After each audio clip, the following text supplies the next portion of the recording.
Hey everybody, happy Friday. Thanks for joining us here on Northern Life. I'm Ryan, he's Hunter. Hey. I'm happy to be back. Man, I was sick the other day, and I got to tell you, there is something going around. I know a lot of folks downstairs are talking about having it, folks upstairs too, but I had a fever, man, after the 4 p.m. show the other night where your body just goes completely cold, and you know, I'm going to be stuck in bed for a little while longer. Are you feeling a lot better now? I am feeling a lot better, but That's yeah, good. the energy is slowly rising. A couple of like 2 to 4 hour naps have helped. Sure. So, but when you go to sleep and you wake up and you go, oh man, I've lost, the entire afternoon, you're probably pretty sick. It's honestly not a bad time to be sick, though, There's not a whole lot going on. It's the new year. Kind of sucks that it's around the holiday or whatever, but it's not the worst time to be sick. I'm glad you're feeling better. I hear that you and Mary, you can share germs, but you don't really get each other sick. But I don't think we've ever actually been work? sick together. I think one of us is probably sick like a month or two later. So I don't know how our immune systems are working, but thankfully, one is able to take care of the other when that happens. I think that means you picked the right person because you guys, you're not compatible with the genes or the germs or whatever they are, and you're going to be just fine now. It was meant to be. It was meant to be. Yeah. One can always take care of the other person. Yeah, but hey, before I got sick, the other day, Hunter and I were talking about checks. Yes. We were joking that your frog check sounded like fraud with a D. Well, we had our viewer Brandon message us on Facebook saying, quote, "Did I just hear Hunter say he had fraudulent checks? I'll take one of those if we can agree on a price for the lift bridge." Hey, if we could co-own the lift bridge, start buying up Duluth, let's do it. We could turn it into, shut off shipping. Let's turn it into apartments or something like that. You could live in the lift bridge. Wouldn't you pay for that? That'd be kind of cool. Airbnb lift bridge would. I'm sure a lot of people would pay for that. I would 100% pay for that if I was in the market, but yeah, no, frog checks, not quite as cool as fraud Also, checks. just know that Northern Life here, very appreciative of the shipping industry. We love the shipping need industry. that here We in love the Twin Forks. lift bridge. We don't like fraud. No, we do not. Well, hey, a movie filmed here in Duluth and Hermantown is now officially aired on Lifetime, Hunter, with work from the Upper Midwest Film Office. The Hockey Mom's Revenge, now streaming on Lifetime. Now, here's the premise. Diane, a former Olympic hopeful hockey player, becomes obsessed with her son Alex's success, fueled by jealousy toward Rachel, who I believe is her friend, and her star son Ethan. She manipulates, sabotages, and endangers others to ensure Alex, her own son, comes out on top. Wow, living a little vicariously through her son on the, the disappointment that she caused herself maybe back in the day. It seems interesting. I'd maybe check that out. Where can you find it? Like YouTube or? Yeah, I think you can find it on YouTube. I think you can rent it on YouTube or buy it on YouTube, but also hopefully, I think you can on Lifetime's website too, and you can see if it's going to air on their channel sometime soon. Where do they film these things? I know it's in Duluth, obviously, but like, I feel like, obviously we live in Duluth. We drive around Duluth all the time. There's been 3 movies that have been filmed here in the past like 5 years. Why have we never seen like the production anywhere? Are they lying? They're doing it right. They are, I guess. Don't they keeping just shut down keeping streets? it under wraps. That's the smart way to do it. Okay, I'll have to We're check also it out. stuck in this building for 8 to 10 hours a day. So. It could be in the middle of the day, I guess. That makes more sense. Yeah, we only got so much sunlight here in the winter too. Let's get to some more entertainment news today. Michael J. Fox returning to acting. How about that? That's cool. Here's a quick peek that is at Fox in the Apple TV series Shrinking. He'll have a guest role in the new season kicking off on January 28th. Now, he hasn't acted on camera since 2020 when he stepped away due to issues related to Parkinson's disease. Meanwhile, a new trailer is teasing the return of Chris Hemsworth as the God of Thunder Thor. Him and the rest of Earth's mightiest heroes return next December in Avengers Doomsday. Wow, a lot of stuff to look forward to. Have you ever seen the show Shrinking before? I've not. Have you? Adam Lorch turned me onto it, and it is, I've only seen the first season. Okay. Fantastic. It just makes you love everybody. Everybody's vulnerable. Is that Harrison Ford? Harrison that I saw? Ford, Okay. and they're shrinks, or whatever that's called. What's Gotcha. the Psychologists? Psychologists, therapists, if you will. And they work on each other. They work on a bunch of other people. It's hilarious. It's heartwarming. It's that sort of thing. And it's cool to see Michael J. Fox is returning too. I love Michael J. Fox. How about that? I love Michael J. Fox. Also, I love Avengers. So hopefully this Avengers movie is done right. 'Cause I feel like a lot of, personally, a lot of the maybe the Marvel movies lately haven't been as good as when we were teenagers. Yeah, I never really got into Marvel. I need to get more into that, I watched Deadpool. Loved Deadpool. Okay. That was fantastic. I watched the Endgame for some reason. Yeah? Why did I watch that? Out of order? Out of all of them, yeah. I watched that one, which was really good. But yeah, I think you're right about that. So hopefully they do this one justice. Now we just have to wait a whole year. Yeah, right? Yeah. And while the cold and snow can bring a whole lot of pain and discomfort, discomfort to us out here in the Northland. There's also a whole lot of joy it can bring. Now, Hunter, I'm going to ask you, what's the most satisfying part of winter? Because I'm going to show you a video here. Okay. There's somebody driving, and I found this on one of our news platform websites, a driver who rolls down his window and, of course, has a full, almost another window of ice and is able to break that up with his hands. So what is your most satisfying part about winter? That right there is fantastic. My favorite absolute part of winter, I love since I was probably 12 years old, and my grandpa taught me how to do it, and my dad also taught me how to do it, plowing snow. I love plowing snow. I used to do it with my dad in the Polaris Ranger, my grandpa in his stick shift Jeep Wrangler, and it's just the most fun thing ever. And you clean up, you got these little streaks of snow that you got to clean up too, and it really is satisfying at the end, kind of like mowing or raking, where you look around and it's just all plowed in different areas. It's fantastic. Oh, that's gonna be a What good about feeling. you? I think kicking the snow from the wheel. Oh my gosh, that's a good answer. You know, it's one of the least satisfying. It's most the what's the opposite of satisfying?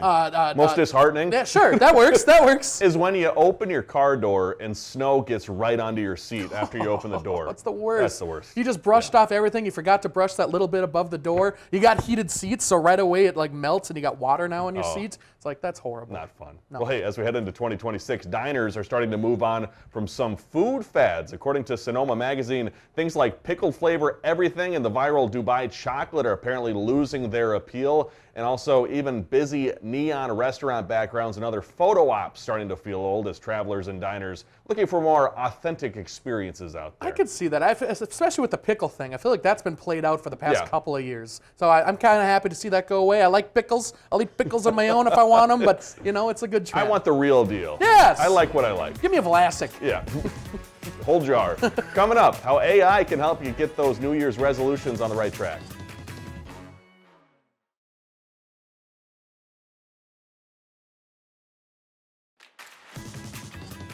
Hey, welcome back. As we begin 2026, a lot of us are thinking about New Year's resolutions. Let's be honest, though. Most resolutions, they fizzle out by February, Ryan. Sadly, they do. This year, though, artificial intelligence could be the game changer for you. Tanya Luviano-Hurwitz shows us how.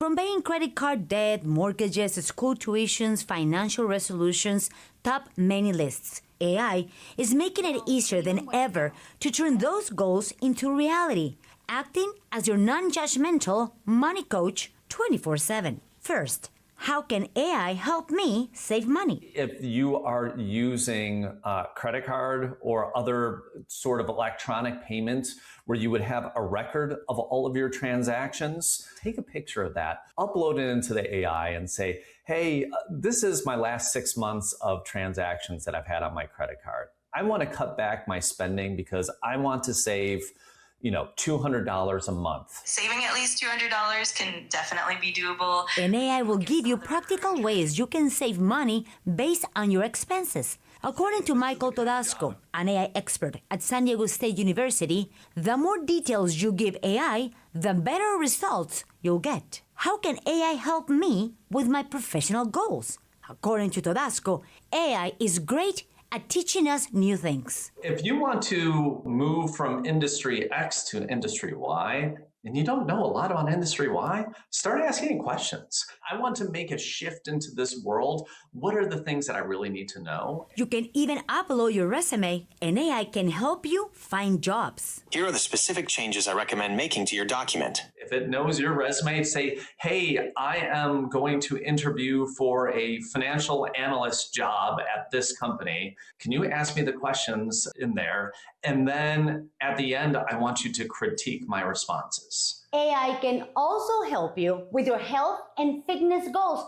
The key is to tell AI exactly what you need.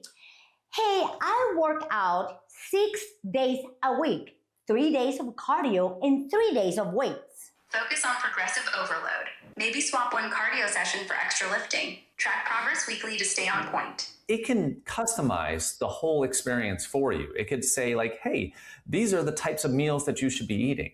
It can actually, you can say, okay, this is my budget. This is the amount of time that I have to prepare meals. Can you then help me meal plan for this week and next week?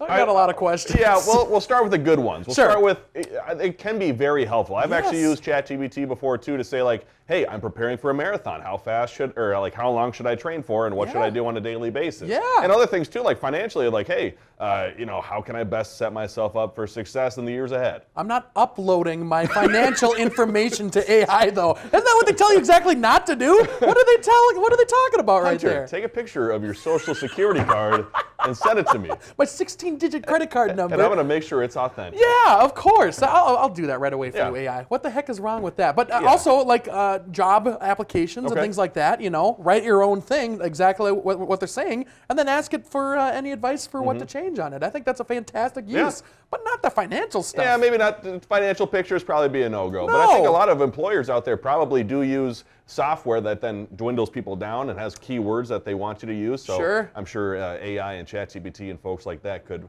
be helpful. It's scary, but crazy. Yeah. And good. There's good things and bad things, of course, like everything. Like everything. Yep. Well, hey, doctors say long-term loneliness can be harmful to your health, just like smoking or even high blood pressure. So some seniors overseas are fighting isolation with some horsepower. Yeah, you're going to want to buckle up for this story. Here's Tina Kraus. Betty Tynan may be 82, but she's not slowing down. Hold on tight, my dear. This is the thrill-filled world of Gran Borghini. How was that? Brilliant!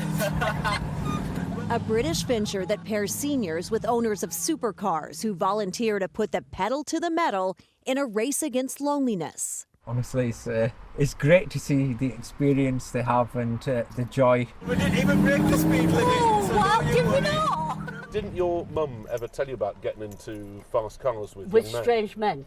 Nah, I think she were hoping for it at an early age.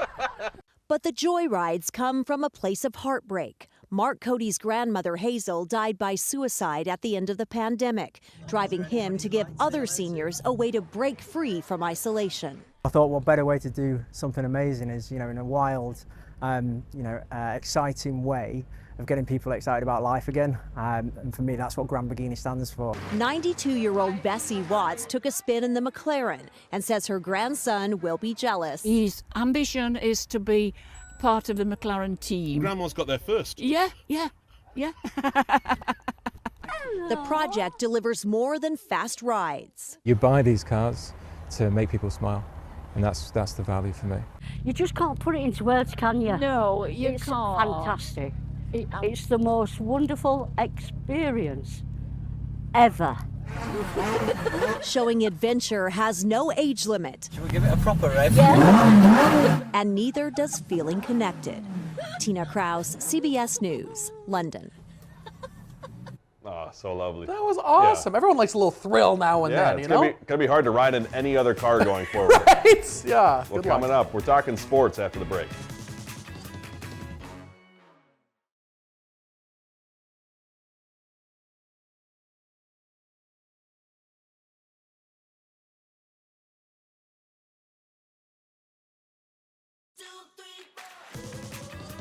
Welcome back, everybody. Great story there by Tina Kraus, too. And it's the same with sporting events, too. I feel like if you go to your first ever sporting event and you get really nice tickets and then you come back the next time and you're way up in the nosebleeds, you're like, this isn't as good. So the fact you get to ride in an awesome Lamborghini and probably stepping foot in a different vehicle will just never be the same. Those grannies are going to be getting lots of tickets from now on. They're putting the pedal to the metal in their town and countries, and they're going to town on these roads. Oh, but I just love seeing their smiles. That was really awesome. Well, hey, you may be heading out for dinner this weekend, and sometimes you got to brace for that sticker shock when the check arrives at the table. But some restaurants now doing away with tipping. At a San Francisco restaurant, the price is all-inclusive added up at the end. It's part of a growing trend toward tip-free dining because a recent survey found 41% of Americans say tipping has gotten out of control. Now, supporters say it brings transparency for customers and steady pay for those servers. And so far, restaurants like these say business hasn't actually slowed down for them. Interesting. I do like tipping. I love sit-down restaurant tipping sort of thing. I think the fast food tipping's another kind of story, but definitely it shows my appreciation. And I always tip more than 20%, even if they do a bad job or whatever. I feel like it's something that they deserve. They're working hard at their thing. Also cool now to see those restaurants then showing more appreciation to their staff too. Sure, that's true too. I wonder if it's as much much as if someone were to just tip, though? Do you think that they're going to get kind of the bad end of the deal if they're not going to get as much as, say, a customer might give? I guess I'm not sure. I think having the ability to at the end to then provide more, that'd be awesome. Cool too. Yeah. So yeah, give them a higher wage and give us an opportunity to tip them, is what That'd you're be saying. great. Oh, there we go. Looking ahead, we have an exciting 2026 in store with what promises to be some of the biggest events of the decade. Yeah, Maria Taylor and Steve Kornacki share everything we need to know. NBC's lineup in 2026 is gearing up to be fascinating and absolutely historic, and nowhere will that be more evident than in the world of sports. So, NBC will bring you some of the biggest sporting events ever, from Super Bowl 60 to the World Cup and more. To help me break all of that action down, we bring in Steve Kornacki and, of course, the big board. Steve, shall we start with legendary February? Yeah, Maria. I mean, I don't know about you. February is the shortest month on the calendar. It always feels the longest to me in the dead of winter. It's going to feel a little different in 2026. We're going to start Friday, February 6th. That's going to be the opening ceremonies for the Milan Cortina Winter Olympics. And while we're still absorbing all of that excitement, 48 hours later, we got Super Sunday, the Super Bowl 60 in the Bay Area, and they're still going to be giving out medals in Italy when a week later, on Sunday, February 15th, the All-Star Game, the NBA All-Star Game, different format this year, kind of Olympic-themed, USA versus the world. Yeah, it's following after the Milan Cortina Olympics. I love the idea. Let's get into the summer, though. There's plenty going on to start the year, but we're going to finish it well, too. Well, July 4th, of course, marks the semi-quincentennial. I looked this one up. That's the 250th birthday of the United States of America. We are going to be televising. These are the tall ships. It's the biggest ever flotilla of tall ships coming into New York Harbor. Lady Liberty looking on my favorite tall ship, by the way, the Amerigo Vespucci from Italy. That's my favorite too, Steve. I think we both know one. It sounds like to continue celebrating America's birthday, July 5th, a Sunday. The national pastime baseball's back on NBC. Every MLB game that day going to be on NBC or Peacock. And what else? What other big events going on in July? No big deal. Something called the World Cup. The U.S., Canada, Mexico are hosting July 19th. MetLife Stadium near New York will be the final. Big expectations for the good old USA in this one. Paraguay, Australia, the other teams in Group D. One European team. We still have to find out who it is. But the expectations are so high that one of the players for the U.S. says the goal is the semifinals. If the U.S. gets there, that's the deepest they've gone since 1930. And that was the inaugural World Cup, Steve. So we'll see if they can pull it off this year. Thank you so much for breaking it down.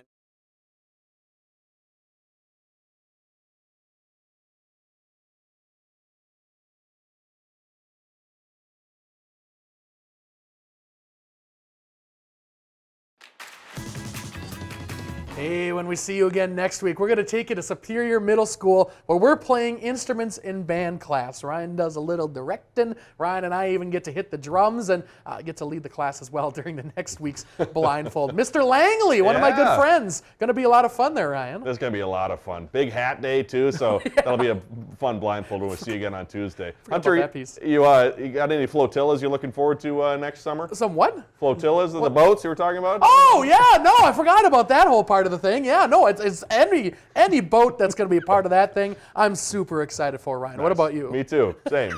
100%. Before we go today, giving birth inside of a hospital is the ideal scenario for many mothers. However, babies have their own plans, and that was the case for a baby born in Utah last week. Karina Largo says her water broke as she walked into the hospital lobby, and nurses jumped into action. But just 3 months later, baby Jackson was born, delivered on the floor of the lobby under the hospital's Christmas tree. Largo says it was a great unplanned gift. The family got another gift after the birth when the hospital gave them the same Christmas tree that Jackson was born under. I'm sorry, you said 3 months later instead of 3 minutes later. Oh. I was laughing, but no, that's a great story. You ever deliver a baby before, Ryan?